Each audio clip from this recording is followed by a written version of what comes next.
Innal hamdalillah nahmaduhu wa nasta'inuhu wa nastaghfiruh wa na'udzu billahi min syururi anfusina wa min sayyiati a'malina may yahdihillahu fala mudhillalah wa may yudlilhu fala hadiyalah. Asyhadu an la ilaha illallah wahdahu la syarikalah wa asyhadu anna Muhammadan abduhu wa rasuluhu la nabiyya ba'da. Alhamdulillah, alhamdulillahilladzi bi ni'mati tatimmus shalihah. Asyhadu an la ilaha illallah wahdahu la syarikalah wa asyhadu anna Muhammadan abduhu wa rasuluhu la nabiyya ba'dah. Ma'asyiral muslimin rahimakumullah. Sidang Jumat yang dirahmati Allah Subhanahu wa taala. Firman Allah Subhanahu wa taala dalam surah Al-Maidah ayat yang ke-50 berbunyi, afahukmul jahiliyati yabghun wa man ahsanu minallahi lihukmi liqaumi yuqinun. Apakah kamu mengira bahwasanya kamu menjalankan hukum-hukum selain daripada hukum Allah itu adalah kebaikan dan kebenaran? Barang siapa yang mengatakan, menyebutkan bahwasanya menjalankan hukum-hukum Allah itulah yang lebih baik bagi mereka yang yakin atasnya. Muhammad Qutb sebagai seorang muslim dan ulama sekaligus yang lahir di Mesir membuat sebuah buku yang berjudul Al-Jahiliyati Qarnun Hishrun. Bukunya berjudul Jahiliyah di abad 20 atau Jahiliyah di abad modern. Bukunya ringkas dan tuntas untuk menjelaskan ciri besar dari terciptanya masyarakat jahiliyah yang ada di muka bumi ini. Bahkan Muhammad Qutb mengatakan jahiliyah itu tidak bisa untuk dilekatkan pada kondisi suatu masyarakat tertentu, zaman tertentu, kondisi tertentu. Karena sesungguhnya beliau mengatakan jahiliyah itu akan ada dimanapun manusia berada. Waktu kapanpun dia menjalaninya. Dan dalam kondisi bagaimanapun jahiliyah tetap menjadi satu persoalan yang harus dituntaskan. Sehingga Muhammad Qutb mengatakan ada 4 ciri besar masyarakat jahiliyah yang patut untuk kita antisipasi di dalam kehidupan kita ini. Yang pertama, apa yang kita sebut dengan masyarakat yang sudah menanggalkan, yang sudah meminggirkan, bahkan sudah tidak menjalankan iman dengan sebenar-benarnya. Kita melihat bahwasanya iman adalah kunci di mana manusia bisa mencantolkan pikiran hati dan apapun yang ada pada jasadnya untuk senantiasa tidak berpaling kepada Allah dan Rasul-Nya. Iman yang menyelamatkan kita. Dan bila mana kita meninggalkan iman, maka kita harus siap menjadi orang yang akan mendapatkan predikat orang-orang yang melakukan perbuatan yang sia-sia dan tercela di sisi Allah Subhanahu wa taala. Ketika kita berbicara iman, iman yang dimaksud di sini adalah bagaimana kita meletakkan iman pada tempat yang sebenarnya, menjalankan iman itu dengan sungguh-sungguh, dan mempertanggungjawabkan iman yang kita miliki untuk kita persembahkan kepada Allah Subhanahu wa taala. Allah mengingatkan kepada kita di dalam surah Al-Ankabut, surah 29 ayat yang kedua. Afahasiban nas ayyutraku ayyaqulu amanna wa hum la yuftanun. Apakah kamu mengira bahwasanya dengan kamu mengatakan saya telah beriman kepada Allah Subhanahu wa taala, lantas Allah tidak mengujinya? Inilah yang harus menjadi daya pikat bagi kita untuk sungguh-sungguh menjadi hamba Allah Subhanahu wa taala. Banyak di antara kita hari ini yang sudah bertransaksi dengan iman yang dimilikinya. Banyak di antara kita juga menukar iman dengan kemurtadan. Banyak di antara kita yang menukarkan iman dengan kemunafikan, kesyirikan, dan hal-hal lain yang tidak diridhoi oleh Allah Subhanahu wa taala. Orang-orang yang seperti ini di dalam Al-Quran sudah tersebut dalam literasi atau bacaannya sungguh banyak. Orang yang mengakhiri kehidupannya dengan kondisi yang sangat papa. Orang yang dalam kondisi yang sudah durhaka kepada Allah Subhanahu wa taala. Dan dengan iman ini seharusnya kita bangga dengan diri kita selaku seorang hamba, sekaligus seorang umat Muhammad sallallahu alaihi wasallam yang akan mendapatkan syafaat kelak, di mana tidak ada umat yang lain dan nabi selain Rasulullah Muhammad sallallahu alaihi wasallam yang berhak mendapatkan hak prerogatif syafaat ini. Yang kedua, ciri masyarakat jahiliyah.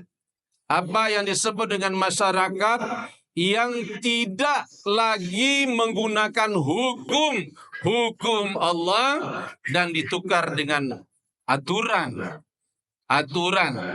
dan juga hukum-hukum yang dibuat oleh manusia yang jauh daripada apa yang Allah tetapkan. Kalau kita melihat fenomena yang menarik, jahiliyah itu secara masdar bermakna jahil, bodoh.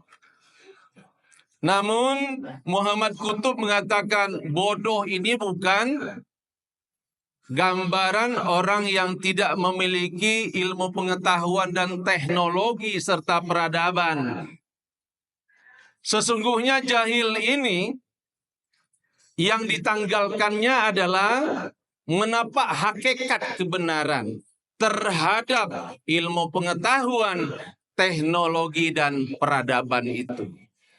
Toh, saat sekarang ini banyak orang yang memiliki kemampuan ilmu yang mumpuni, teknologi yang sangat tinggi dan luar biasa, dan peradaban masyarakatnya itu peradaban yang madani, yang sangat menguatkan apa yang telah mereka raih.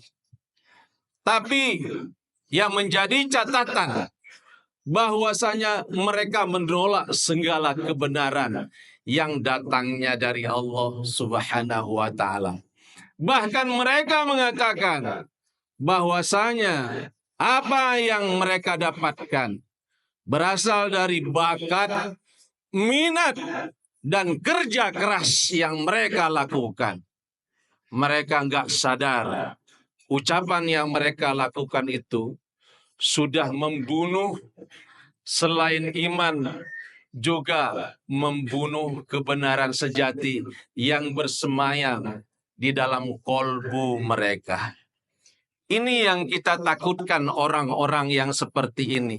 Dia berada di lingkungan kita, dia berinteraksi dengan kita, dan dia adalah tokoh-tokoh yang hadir di lingkungan kita, tapi tidak memberikan pencerahan, tidak memberikan penguatan kepada masyarakat.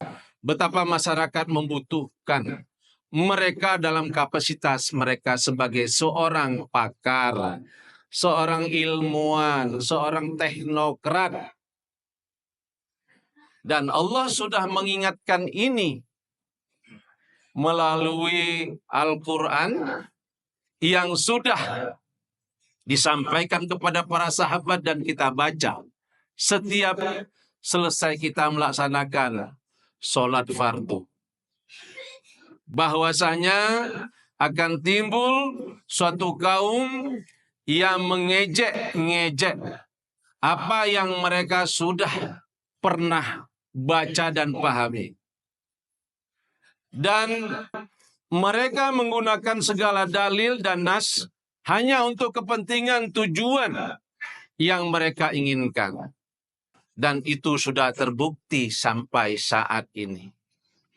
Yang ketiga, apa yang disebut dengan masyarakat jahiliyah, masyarakat yang tumbuh di dalamnya dan hadir di dalamnya taghut. Kita menyadari bahwasanya tokoh sejati taghut yang tidak ada bandingnya, paripurna dan istimewa adalah Fir'aun. Fir'aun mencapai tingkat yang sangat tinggi dari sisi otoritas, wewenang dan kekuasaan. Bahkan dia sanggup mengatakan, Ana Rabbukumul A'la. Aku ini Tuhan kamu yang paling tinggi. Rasanya saat sekarang ini ada nggak pengikut taghut? Ada. Dalam momen tertentu, dia bahkan ingin mensejajarkan dirinya seperti Firaun. Dia tidak lagi takut kepada hukum-hukum Allah. Bicaranya hanya menipu rakyat, menipu orang-orang yang bisa ditipu. Kebohongan ucapan yang dilahirkannya sebenarnya tidak akan menyelamatkan dia menuju kepada hari pembalasan. Hanya sedikit orang yang berpikir seperti ini. Karena sesungguhnya yang dia inginkan adalah al-wahan. Apa al-wahan itu? Takut mati dan cinta dunia. Kalau otoritas, wewenang dan kekuasaan sudah berimplikasi dengan al-wahan, maka orang itu jauh dari kebenaran. Dan inilah kondisi yang kita rasakan. Bahkan Allah sudah mengingatkan kepada kita bersama di dalam surah Al-Baqarah, surat 2 ayat 257. Allahu waliyul ladina amanu yukhrijukum minadh-dhulumati ilan nur. Walladina kafaru awliya'ahumut taghut yukhrijunahum minan nur ila dhulumat. Ulaika ashabun nar hum fiha khalidun. Apa makna surah ini? Dan orang-orang yang diberikan keimanan oleh Allah Subhanahu wa taala, dia akan keluar dari kegelapan menuju cahaya yang terang benderang.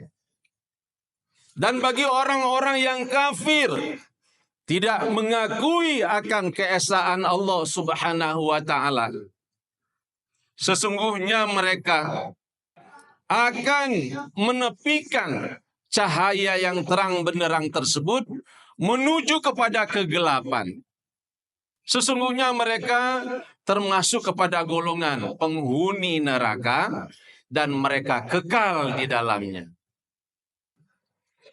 Konteks ini harus menjadi iktibar kepada kita, bahwasanya kita punya potensi menjadi Firaun, juga kita punya potensi menjadi pengikut Rasul yang setia. Abu Bakar Asy-Syiddiq, Umar bin Khattab, Utsman bin Affan, maupun Ali bin Abi Thalib sebagai Khulafaur Rasyidin. Persoalannya, apakah kita termasuk orang-orang yang diberikan hidayah untuk mampu mengenal diri kita dan menetapkan diri kita sebagai pengikut Rasul dan juga sebagai hamba Allah yang setia, atau sebaliknya? Maka jawabannya ada pada diri kita juga. Yang keempat, ciri masyarakat jahiliyah adalah masyarakat yang menggunakan hawa nafsunya tanpa koridor, tanpa aturan, dan tanpa adanya kekuatan untuk mampu mencegah daripada perbuatan yang tidak dikehendaki oleh Allah dan Rasul-Nya. Karena sesungguhnya yang namanya hawa nafsu, bila mana dia lebih ke depan dibandingkan dengan iman yang kita miliki, dia akan menjadi bahan yang merusak jiwa kita. Makanya kita perlu yang namanya akal yang membimbing kita. Yang juga dengan akal itu, dia juga terbimbing karena keimanan dan ketakwaan yang kita miliki, sehingga kita akan menjadi orang yang sirotol mustaqim. Lurus berpikir, lurus dalam berperasaan, lurus juga ketika kita menjalankan apa yang dikehendaki oleh Allah dan Rasul-Nya. Ini yang kita nantikan. Mudah-mudahan kita menjadi orang-orang yang beriman sungguh-sungguh kepada Allah, yang senantiasa menggunakan hukum-hukum Allah, yang menolak segala bentuk tauhid yang ada pada diri dan keluarga kita, sehingga Allah mengatakan ku anfusakum wa ahlikum nara. Jaga dirimu dan keluargamu dari api neraka karena tauhid itu sendiri. Dan yang terakhir, kita jadikan hawa nafsu dalam koridor yang dikehendaki oleh Allah dan Rasul. Barakallahu fi walakum bil Qur'anil Karim wa nafa'ani wa iyyakum bihi minal ayati wa dzikril hakim wa taqabbala minni wa minkum tilawatahu innahu huwas samiul basir.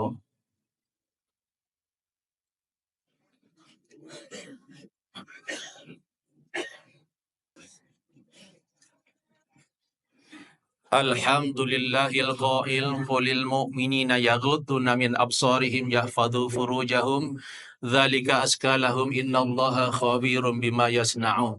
Asyhadu an la ilaha illallah wahdahu la syarikalah wa asyhadu anna Muhammadan abduhu wa rasuluhu la nabiyya ba'da.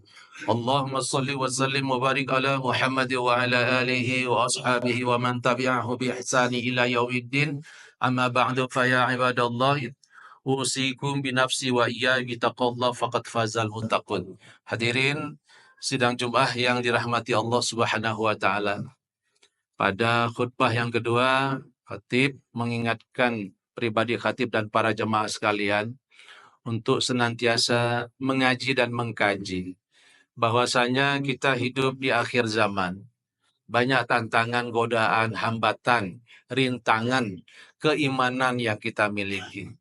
Kekuasaan bisa berganti, rezim juga bisa berganti. Kita menginginkan memilih pemimpin yang taat kepada Allah dan Rasul-Nya, Pemimpin yang senantiasa memiliki keimanan tanpa tergadaikan. Pemimpin yang menerapkan hukum-hukum Allah di dalam literasi dan kajian konstitusi yang akan melahirkan hukum-hukum positif di dalam tatanan kehidupan kita yang mengedepankan amar ma'ruf nahi mungkar. Dan kita juga berupaya memilih pemimpin yang tidak berorientasi kepada tauhid, yang nanti justru akan menjerumuskan masyarakat dan rakyat. Mari kita memilih tanggal 27 November yang akan datang pemimpin terbaik kita, yang pilihannya, track recordnya, dan rekam jejak digitalnya kita sudah paham. Dengan demikian, kita berharap pemimpin yang lahir nanti pasca pilkada adalah pemimpin yang tidak hanya membuat konten-konten ajaib mereka, tapi juga pemimpin yang mempertontonkan ketaatan, ketundukan kepada Allah dan Rasul-Nya. Kita rindu dengan pemimpin seperti ini. Dan tidak lahir nanti pemimpin yang mengumbar kemaksiatan. Dirinya memang tidak maksiat, tapi di tangannya lahir perda-perda yang melahirkan tempat-tempat maksiat. Ini yang kita takutkan bersama. Akan lahir pemimpin yang menyuburkan kemaksiatan dan menutup yang namanya ketaatan kepada Allah dan Rasul-Nya.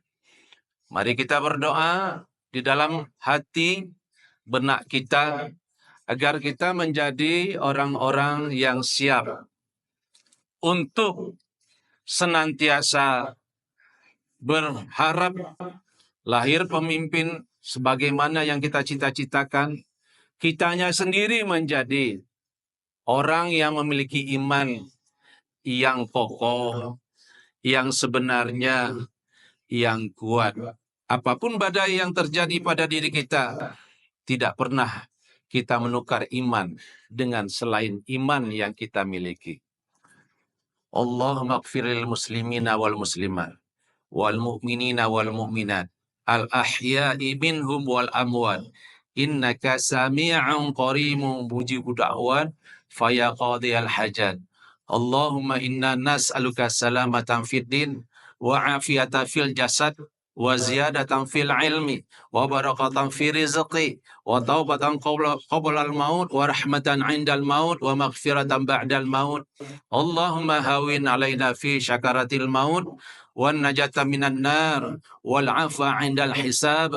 Rabbana la tuzigh qulubana ba'da id hadaitana wa hab lana min ladunka rahmah innaka antal wahhab. Rabbana atina fid dunya hasanah wa fil akhirati hasanatan wa qina adzabannar. Subhana rabbika rabbil izzati amma yasifun wa salamun alal mursalin walhamdulillahi rabbil alamin. Mari kita berdiri untuk melaksanakan sholat, karena kesempurnaan sholat ditentukan oleh kesiapan kita untuk mengatur saf kita masing-masing. Assalamualaikum warahmatullahi wabarakatuh.